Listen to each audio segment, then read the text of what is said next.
سلام رفقا، امیدوارم که خوب باشید. امروز اومدیم تا در کنار هم از یه جای متفاوت تو رشت بازدید کنیم.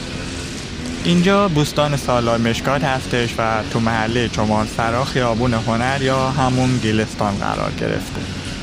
جالب بدونید که اینجا قدیما یکی از یخچال‌های طبیعی و قدیمی رشت قرار گرفته بوده و مردم برای نگهداری یخ و غذاهاشون از اینجا استفاده می‌کردن. ولی چند سالیه که اینجا رو بازسازی کردن، مسیر پیاده روی درست کردن و کلی نیمکت گذاشتن و حالا تبدیل شده به یک پارک سرسبز و آروم وسط شهر. این پارک دقیقاً روبروی بوستان مفاخره و خیلی از جوونا اینجا پاتوق میکنن. البته خانواده‌ها کمتر اینجا دیده میشن، شاید چون اون طرف خیابون پارک مفاخر بزرگتره و فضاش هم خانوادگی تره. و اینکه متاسفانه در قسمتی از پارک مشکات افراد معتاد پاتوق میکنن و به استعمال مشغول هستن که این مورد پارک رو یکم ناامن میکنه و کمی توی ذوق میزنه. ولی با این حال اینجا هم یه حس خاصی داره و اصالت و قدمت درخت‌ها رو میشه به خوبی حس کرد. یه فضای قدیمی با حال و هوای نوستالژیک و کلی درخت و زیبایی. یه نکته خیلی خاصش هم اینه که داخل پارک یکی از خونه‌های قدیمی رو تبدیل به کافه کردن. واقعا معماری قشنگ و دلنشینی داره و وقتی میری داخلش یه حس خوب و آرامش بخش بهت میده. انگار چند دقیقه از شلوغی شهر جدا میشی. اگه یه روز خواستید تو رشت یه جای متفاوت رو تجربه کنید که هم یه تاریخچه جالب پشتش باشه، هم بشه توش قدم زد و یه چایی یا قهوه خوشمزه خورد، حتما یه سر به پارک سالار مشکات بزنید. به نظرم ارزش دیدن رو داره. اینجا دستینیشنز آف پرشیاس و لطفاً در ادامه همراه من باشید تا در کنار هم از این پارک زیبا دیدن کنیم و بیشتر با حال و هواش آشنا بشیم.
حمید دستگاه میاری؟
اینا کالی رو میزه داشت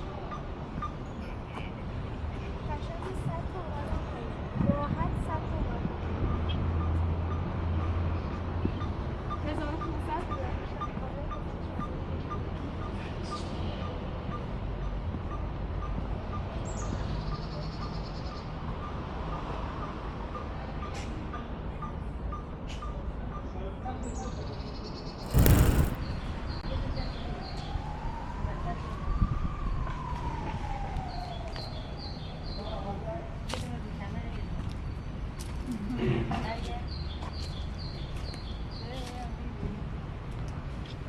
وقتی اونو دید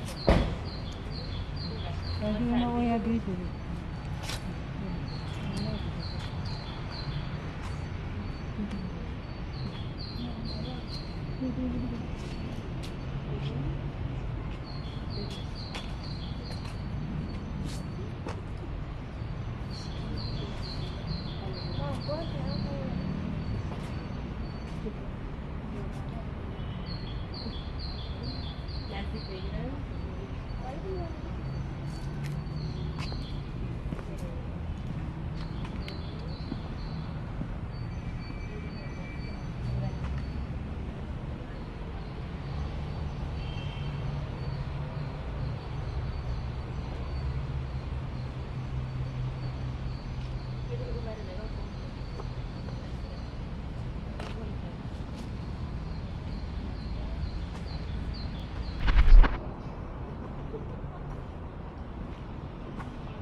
واسه خاطر همین